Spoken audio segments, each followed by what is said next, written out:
Greetings, everyone. This is Peter Diager. Mark Mullally won't be here tonight. This is our regular monthly webinar. Now, we've been doing now for about 3 years.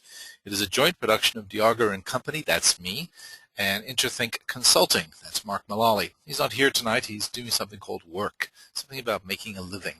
I'm not quite sure how that concept works. Anyway, tonight's presentation is something I put together a couple of years ago just for PMI, Project Management Institute. Why? Because they were having me do webinars and presentations, and they wanted something that was 100% totally focused on project management. Now, since I'm no longer a project manager, I couldn't do any one of the PMBOK type stuff, so I pulled this book out, which has been in my bookshelf forever. Mythical Man Month was published by, or rather written by, Frederick, and I actually contacted him directly, and I have his written permission to basically do an in-depth book review. It's not the entire book, it's just one component of the entire book, and taken from the title. So let's get started. Why this particular book? When I was in university back in the late 1970s, I had a growing library of technical books and computer-related topics around computing. I was studying computer science, and I figured that the best way to be a computer programmer was to learn everything I could from a technical perspective. And so I read things like Donald Knuth's. I read Computer Lib. I actually have a copy, a large tabletop book. And on the other side, I can't remember what it's called. Anyway, and then I have a large handbook of mathematical formulas and integrals and all the math stuff. And I'm reading all of this stuff, and my professors are telling me about computers is programming, and that's all it is, and this is all they're teaching us, how to program. And I know that programming can be used to write large systems. At the time, accounts payable and accounts receivable were the number one things being written. And I said, well, that's easy. Programming is easy. I know to program. I'm going to be able to go off and be a manager and help organizations put this stuff together and write them myself. And then I stumbled across this book, Mythical Man Month. And it's interesting because it took a totally different perspective on this whole task of programming systems. Now, when Frederick Brooks wrote this, he wrote it on his experiences from the OS 360, IBM's big operating system, that development cycle. So all of these stories are from a programming type project management scenario. That said, everything he writes about is applicable to managing any type of project. That's my belief anyway. Never had anybody contradict me on it.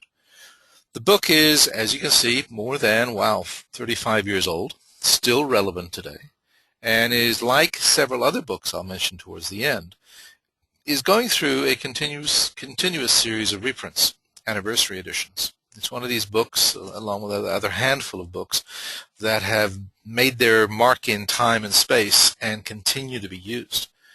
Now, what was fascinating about this was programming. This was managing programming systems from a people perspective. And it was this perspective that led me to believe that system development, project management, was going to be something fundamentally different than I'd been taught in university. It was a typical project, this OS 360, the precursor to the MVS system. All of the things that you've experienced as a project manager happened on this project, and then some. It was one of the largest projects at the time. It was the first really, really big programming project. And as you can imagine, with no prior experience, a lot of things went wrong. Some would argue that it never met the expectations for the product. Others would argue that it was one of the most important programming projects that we've ever embarked upon. Take your pick. Okay. In the book, the central idea, the idea that Frederick Brooks is known for, is this notion that there is something fundamentally wrong with how we perceive this concept of man months. Now, obviously, this was published in the 1975s. It isn't politically correct. Today, we would call it people months, or whatever we do. We wouldn't have the sexist man in there. I'm not going to worry about that for this entire project, this entire webinar. He made the assumption, he made the observation rather, that we do something really, really weird when we talk about man months. And basically what we do is we think that man months and people are interchangeable. In other words, if I have something that's 12 man months, if I put one person on it, it's going to take me 12 months. And from there, I can go to the next step. If I put 2 people on it, it's going to take me 6 months. And we can go to the next step. If I put 3 people on it, it's going to take me 4 months. And we see absolutely no problem doing that. And he says embedded in that idea, that concept that we can divide people into man months and end up with how long it's going to take us, is fundamentally wrong. Now, mathematically, of course, it's correct. Man months divided by number of men gives you months, and that all seems to work out. But when it actually comes to doing it, when actually you take a 12-man month project and you add 24 people on it and you think you can get it done in 2 months, something goes wrong. And basically, Brooks' law says if you put more people on a related project, you're going to make it worse. Okay, it's going to make it a lot worse. And there are some reasons for this. Now, we seem to have an intuitive grasp that that'll cause problems. And despite the intuitive grasp, though, we do this common sense thing of dividing by the number of people all the time. What he did was he looked at some of the mechanics of what is happening when you add people to a project and actually came up with some formulas, or suggested some formulas, that help us understand why tripling the number of people is a really, really, really bad idea, especially if the project's late already. Okay. Cook's Law, one that I made up based upon a quote in the book, basically says this: look, food is going to take as long as it takes to make. An omelet, a 3-minute omelet, is going to take 3 minutes.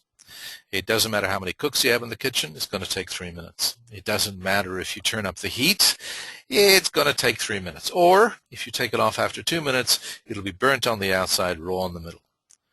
Now, cooks and chefs seem to know this. You try and rush a good chef, and they'll, more than anything, they'll ignore you, or they'll throw you out of the restaurant. Basically, the concept is, if you want quality, it takes time, shut up, sit in your seat, and have a glass of wine. Okay. Chefs seem to know how to say no, something that project managers are still learning. Frederick Brooks was really, really proud of project management. He recognized that there's a lot of good stuff when you're a project manager. Basically, we're builders, we're creators. We are the people who take an idea on paper and we turn it into a reality. We shape things. We build things of value for an organization. We like working with things that are complex. Don't give a project manager a simple task. They want something big. They want it complex, complicated, because that's when they can demonstrate their prowess at getting the stuff done. So fundamentally, there's a lot of good stuff for a certain type of individual in the career of project management. Frederick Brooks recognizes that. And at the same time he recognizes that, he recognizes there's a whole bunch of stuff that really frustrate us as we become project managers, not the least of which is that we're not in control. One of my main topics, and you've heard me speak about the topic, is my primary focus is change management. And I speak about change management project managers a lot. The reality, though, is that the project manager is not in control of the change that they are inflicting. Typically, a project manager is told what to deliver. You will build a customer relationship management system, even if the organization is fully siloed and will never, ever buy into the concept of sharing data across silos. The project manager is mandated with the task of building that system. We get that. So we're not in control of our own destiny a lot of the time. We don't really set our own objectives. We are given resources. We don't have full control of our resources. We are given deadlines a lot of the time. Here's a project, we need it by January, get it done. Oh, you can only have 10 people. None of this is unusual in our business. So while we have great joy for what we do, there are a lot of complications. There are a lot of things that stand between us and achieving what it is we wish to achieve. Okay.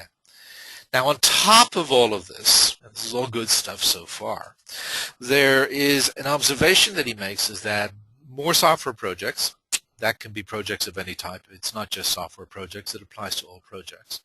More software projects go awry because of lack of calendar time than any other part of the triangle.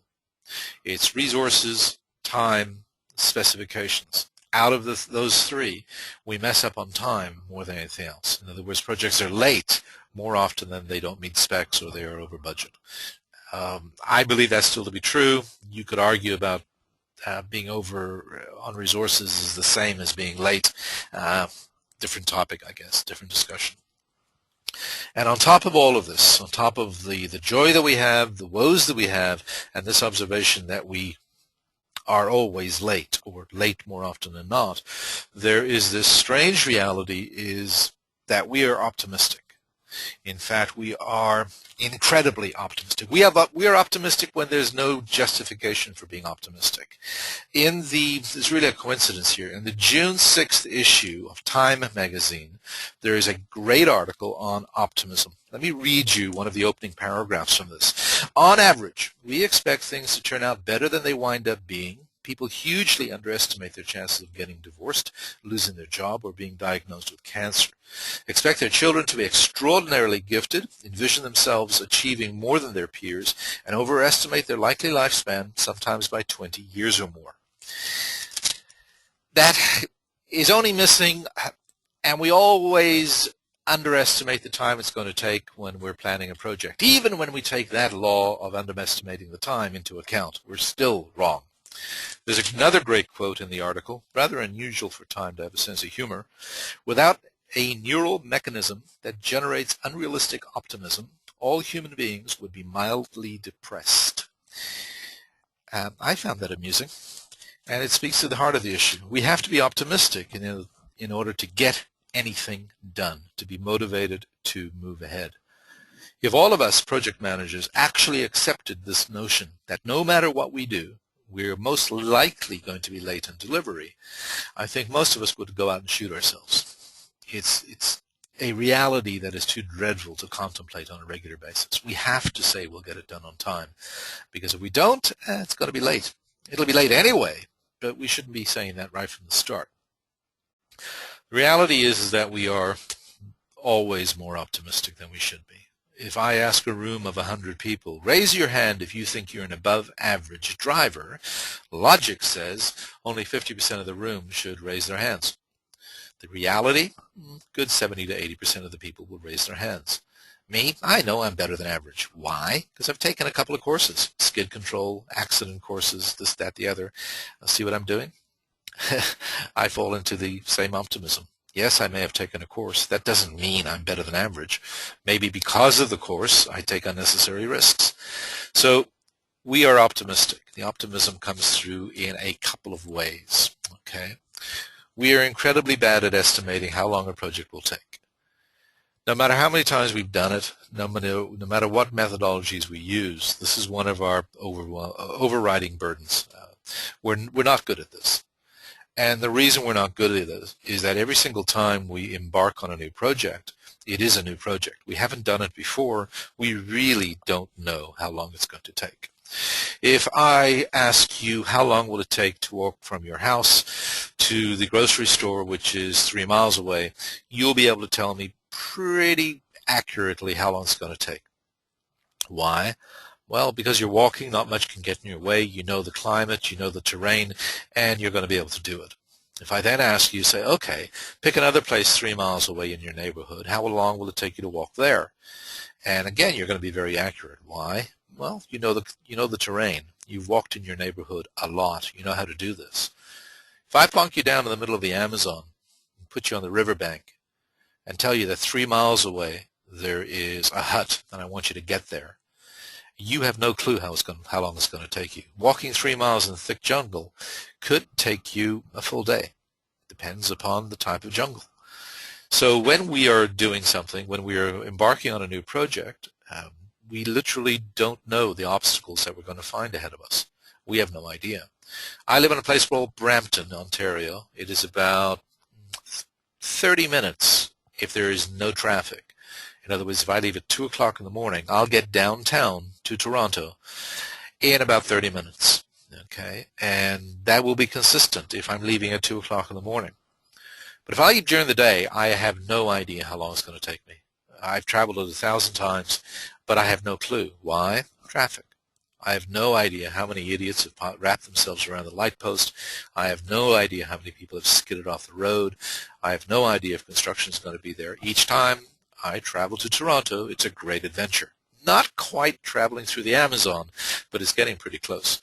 So we're no good at estimating. And if we accept that, we can be a little bit more generous, if you want, with our estimates. It's better to overestimate than underestimate. My opinion, anyway.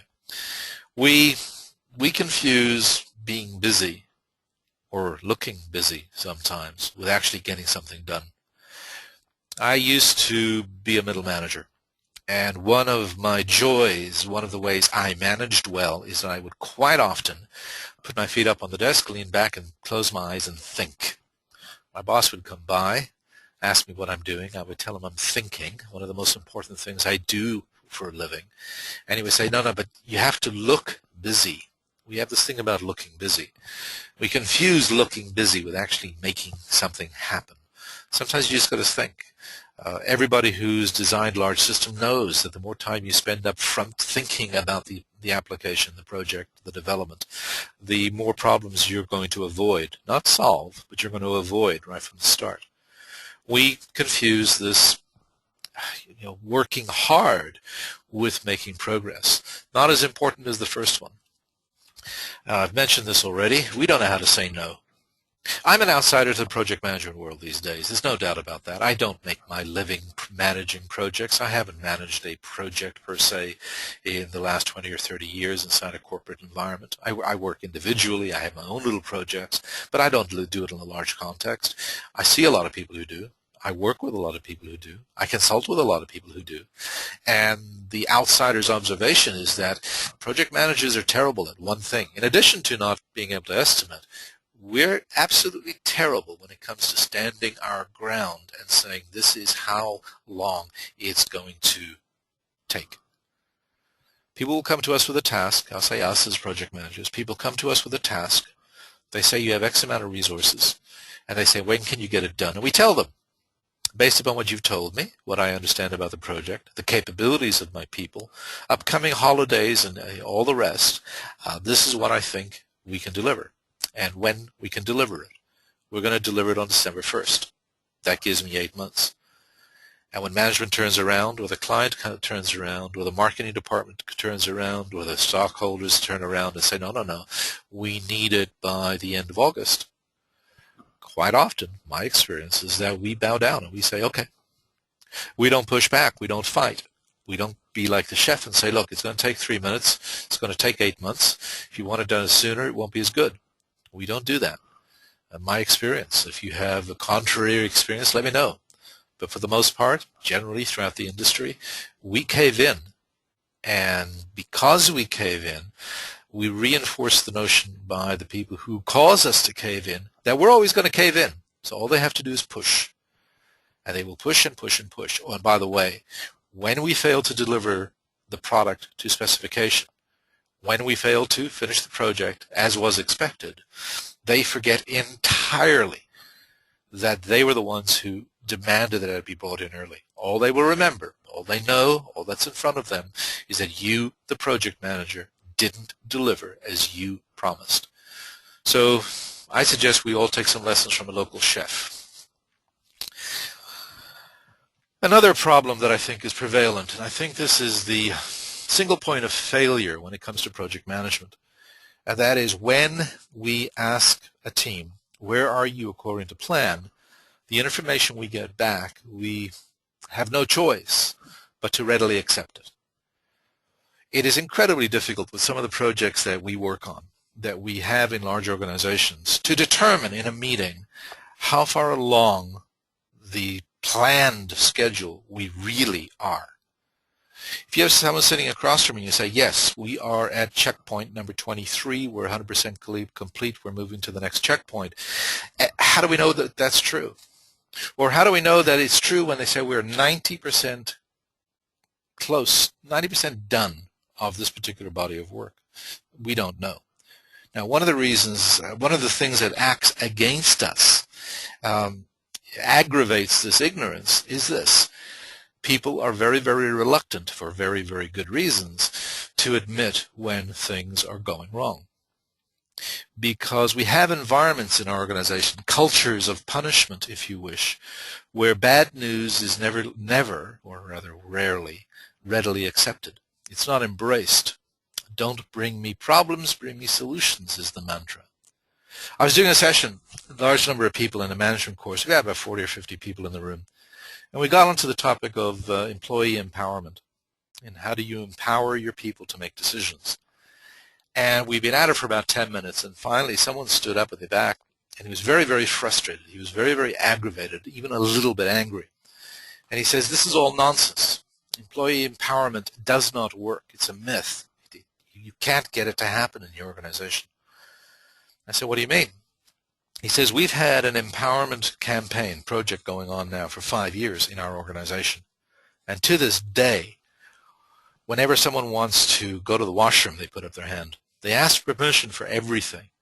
If the printer runs out of ink and there's no ink in the supplies, they will not order it. If the photocopy machine breaks down, they do not automatically phone up the repairman and tell them to come in and fix the photocopy machine, and so on and so forth. And those are just some of the trivial examples he gave. So I then asked the next question, well, what do you do when someone makes a decision in your organization and it's the wrong decision? In other words, they make a mistake. And his response was very immediate, very quick, and even very, very cold. And he said, well, we fire them. You make a mistake in our organization, we don't tolerate mistakes. We don't allow our people to make things worse. We fire them. In our organizations, if we create a culture where bad news has a negative consequence to the person who's telling you, you can be rest assured, you can be guaranteed that sooner or later people will wise up and you'll stop getting the bad news that you so desperately need. I have an experience with that. Look, I speak for a living. I do these webinars. I ask for feedback. And what I get a lot is good feedback, and that's great. Good feedback is wonderful. The project is on time. That's great. We're doing very, very well. That's super. We're above expectations. Throughput is higher than that's all good. But it doesn't help me change course. If I get negative feedback, this isn't doing this. It takes longer to fill this form out than we really, really like. Peter, you're not speaking loudly enough. That's negative feedback. But it's not bad feedback. It's good feedback. With that feedback, I can make changes. I can modify my behavior. If a project is late, and we know it's late at the very, very, very first deadline, and it's a 3-year project, and the first deadline was 1 month in, and we're late, boy, tell me now, because it's going to be too late to tell me 1 month out from the end of the project that we're 2 years behind schedule. And every single one of us who's been a project manager for, let's say, more than 3 weeks has heard examples like that. Large project. You don't know that it's behind schedule until the very, very last stage. So we don't monitor status poorly, and we have a number of cultures in place that facilitate this poor monitoring. And then finally, the whole reason that Frederick Brooks got so excited about this topic was that very, very simply, when we fall behind, our solution is invariably to throw more people at it. Right now, as you listen to me, as I'm talking to, what have I got, 31 people, my guess is that there's at least 5 projects. I'm being very, very conservative right now. There's at least 5 projects as I'm speaking that are behind schedule, and the first solution that people come up with is throw more people at it. If it's X number of man months, we throw more people, we can deliver it faster. And it's this very notion, point number 5, that justified Mr. Brooks to write his little book, which has become a classic. I'm just curious, you're all there, 31 of you. How many have read the book? Just type in yes, type in no, hit the enter key on the question thing. I'd appreciate that. Didn't ask that this morning. I thought I'd ask it now.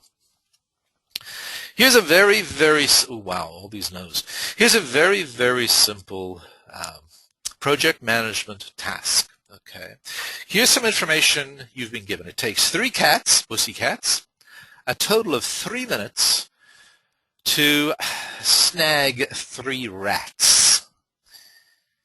Now that's a lot of information, and you can parse it though a number of different ways, and it's in those ways that's going to lead us into the first component, if you want, of the Mythical Man Month concept. Okay, that's the information. Now here's a question. How many cats do you need to catch 100 rats, which are currently running around my room, in 100 minutes? I have a dinner party starting in 100 minutes, and I need all these rats captured. How many cats do I need? Now, most of you have done a little bit of math in your head real quick. After all, you're project managers. This is second nature to you, and you have come up with an answer. Well, maybe you've come up with a couple of answers. You need 33. Not quite. There's going to be one. You need 3. All depends, doesn't it? It all depends. One way is that it's going to take 3 cats, 100 minutes. 1 minute per rat. The way the cats are catching the mice is very, very simple. All 3 of them gang up on a rat, and they catch him in 1 minute. And then they turn their attention to rat number 2. And then they turn their attention to rat number 3. And in 3 minutes, bang, you have the 3 rats captured. And if we take that thought process and move it over to the question, hey, 3 cats will be able to take care of those 100 rats in 100 minutes. Bang, bang, bang, bang, bang. Just keep cycling through. But there's another way to do it. This time, the cats aren't collaborating. They're working independently of each other. One cat goes after a rat, and it takes him 3 minutes to tag him down. At the same time that project's working, there's another cat going after the other rat, and a third cat going after the third rat. 3 minutes, they're all taken down. Okay, but it would take 3 cats working under that structure. It'll take them 102 minutes to nail all the rats. It'll take 99 minutes to get 99 of them, but that one last rat is still running around. Then there's another problem, and that is how the cats work together to do this is important. Sometimes it's only a little important. Sometimes it's incredibly important. What if it took the 3 cats, let's say, do the math, 9 minutes to catch that mouse?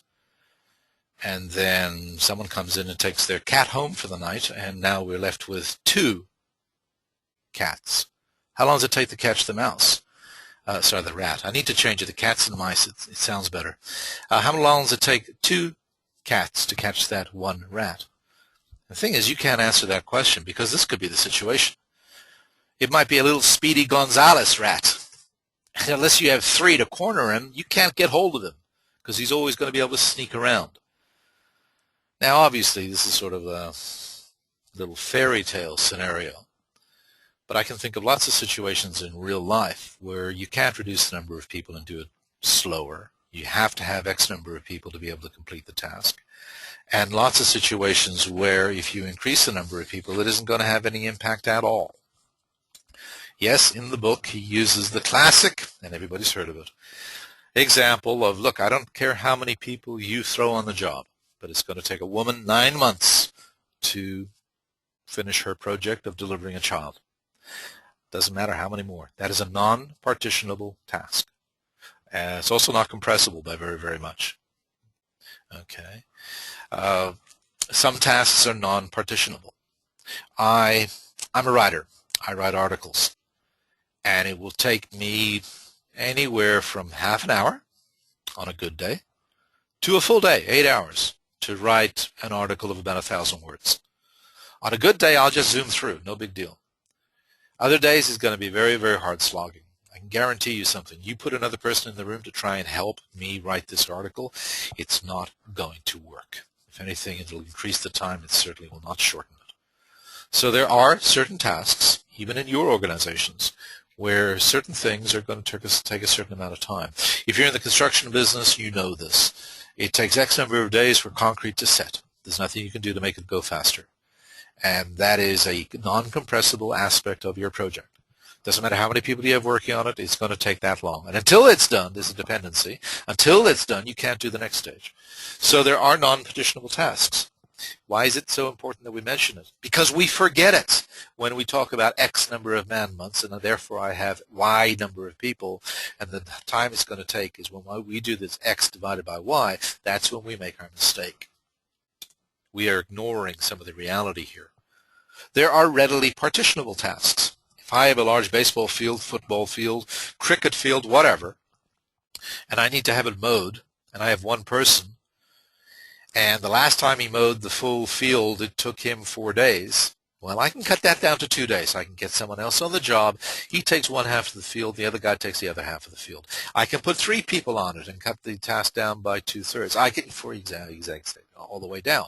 I can put X number of people on that. And to a degree, the math works. Now, it falls apart right at the extreme. If I put 10,000 people on that field, they're just going to get in each other's way. You're never going to get it mowed. You'll have it trampled down, but you'll never get it mowed. If it takes me, 1 day to dig a hole, you may not of a certain size. If it's a really, really big hole, okay, you can get more people in the hole. If it's a really small hole, but it's got to go down 6 feet, and only one person can stand in the hole, there's nothing you can do by adding more people. We have tasks like that in all types of projects. So they are readily partitionable and non-partitionable at all. Then there are some other aspects. When you bring a new person onto a job, you have to train them what to do. You have to tell them what to do. There is a training component. And not only that, this isn't factored into this particular diagram. When you bring someone onto a project, what you have to do for a period of time is take someone off the project in order to train the new person to get them up to speed.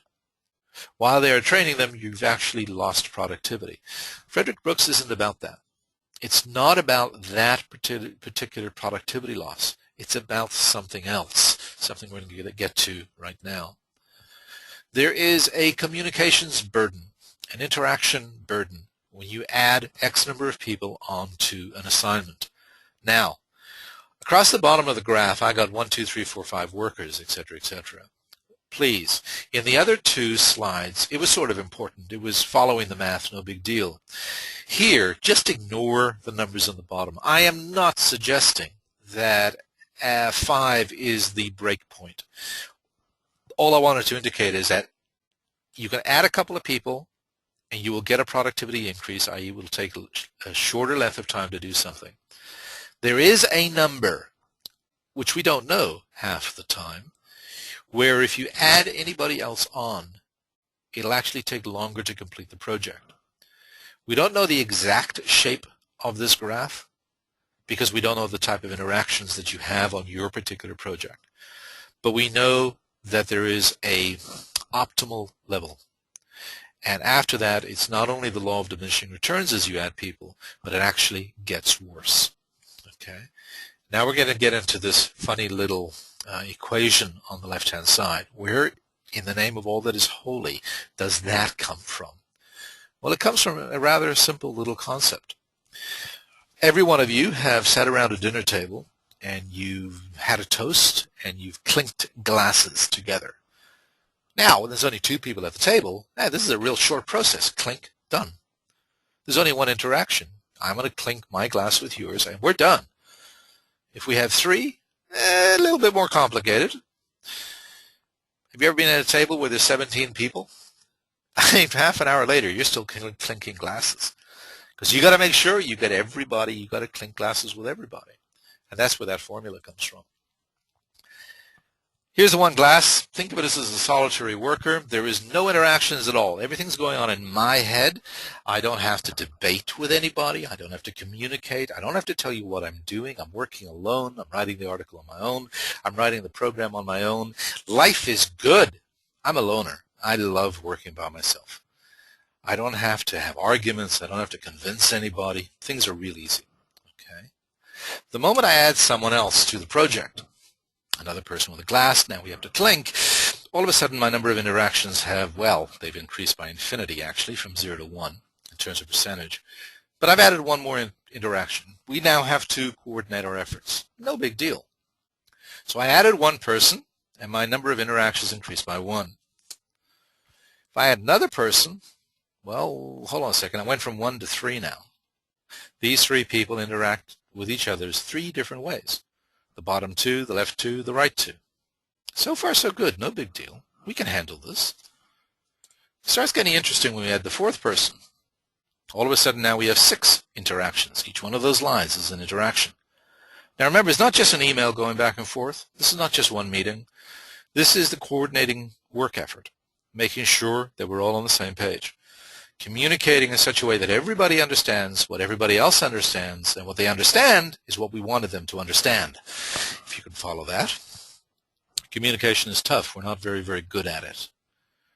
I can guarantee you, I can give you a description of something, and I'll ask 10 different people to write down what I said, and we're going to get 10 different understandings. Anybody who's worked with a user knows that. You've worked with a client, and they tell you one thing, you understand it one way, you go off and you deliver what you think they asked for, and you come back to them and say, that's not what I wanted. This happens all the time. The more people we have on our project, the more complicated it gets.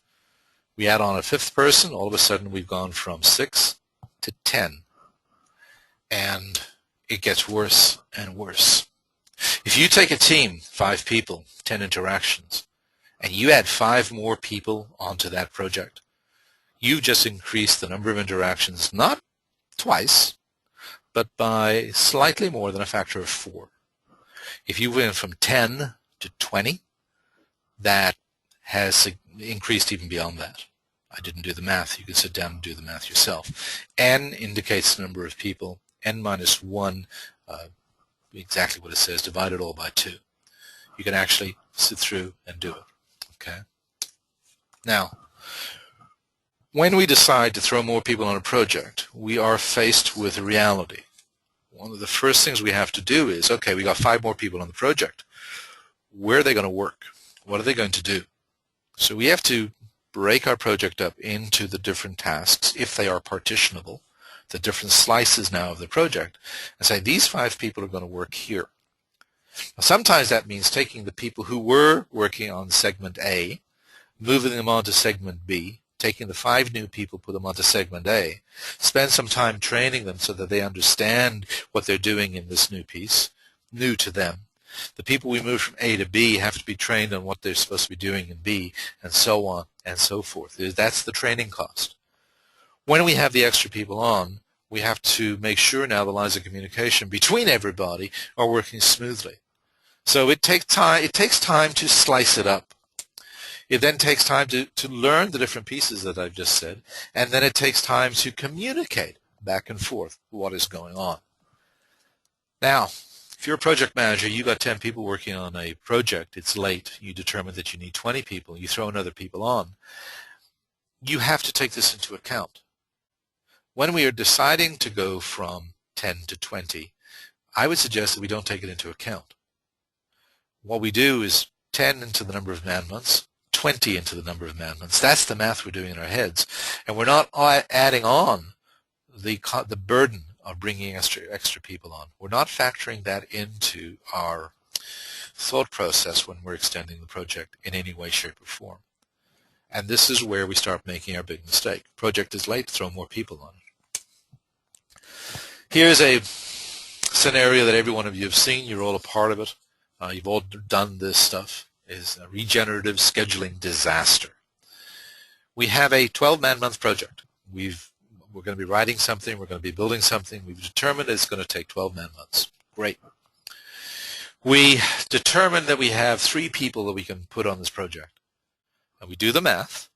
3 workers into a 12-worker project, a 12-worker month project.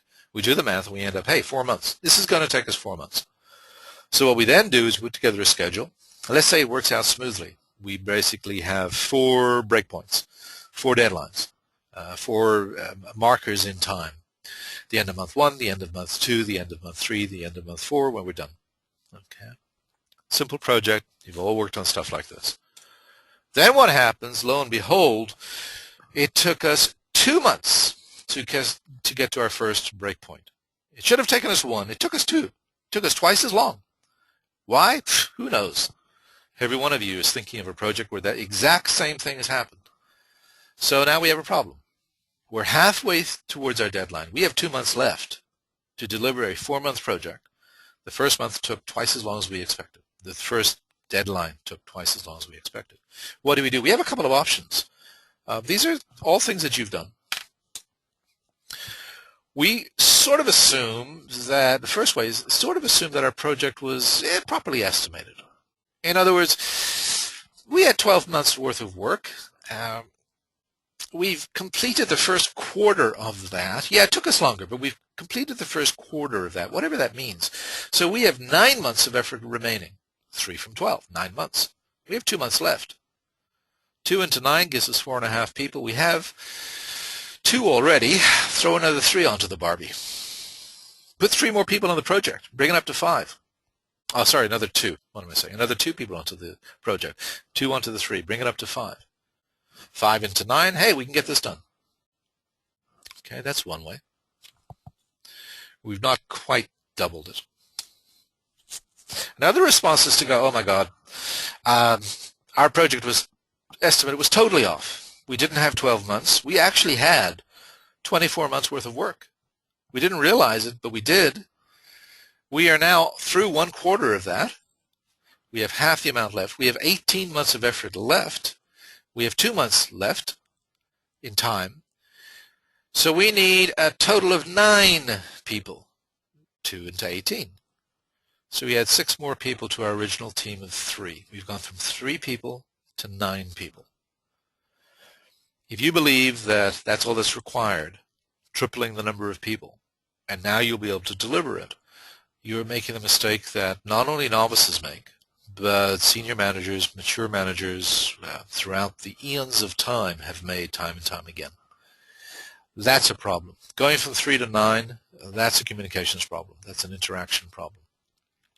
There are other solutions to this. First, the best one, you go back to your client, your manager, your vendor, your marketing department, whoever it is, and you go, guys, we were wrong. We totally blew it. Our estimate was totally off. We need to relook at what we're doing. And we have a new deadline. And the deadline is not going to be 4 months. I don't know if the math is here correct now, but it's going to be 8 months out. It's going to be 16 months out. Whatever it is we decide it's going to be, based upon what we know after the first 2 months of this project. Now, I have been a project manager. I know that going back to the client and saying our estimate was wrong, we need 2, 3, 4 times as much time as we thought, is not what we like to do. We'd rather just the project drag out and drag out and drag out, but we don't tell them as soon as we know. Why? There's a whole bunch of reasons. Number one reason is, boy, my God, if I tell you my estimate was wrong, you must think I'm incompetent. Well, I am, but that's not necessarily a negative thing. It means I'm not good at it. No one is, and that's what we're not willing to accept. But this is one response. Go back and come clean. Hey, guys, we're not good at this. We made a mistake. This is the actual real budget. If you want what you asked for, it's going to take this long. That's tough in most organizations, especially if you have a culture of shooting the messenger. So instead, we pretend. We pretend that we're going to deliver it on time, and we're actually late, and to my mind, that's even worse. There's another response. Trim the scope. You got 2 months left. Let's cut off everything you don't absolutely, totally, must, absolutely, critically have in that project. We will deliver the bare minimum, nothing more. That's all we can do. Really sorry, honest, don't fire me, but that's what we're going to do, trim the scope. We might be able to trim it down so that a single SWAT team, skunkworks, can deliver it in the time remaining if we trim it all the way back. Okay. There are no silver bullets to this problem. This is part of the process. It's hardwired in our heads. When I did the session this morning and I asked for questions at the end, I got about a dozen questions, and at least half of them were, why is it that we're no good at this? And why can't we estimate properly? Why do we believe that we can deliver things on time when experience says we can't? And the honest answer each and every time is because we're too optimistic. This is how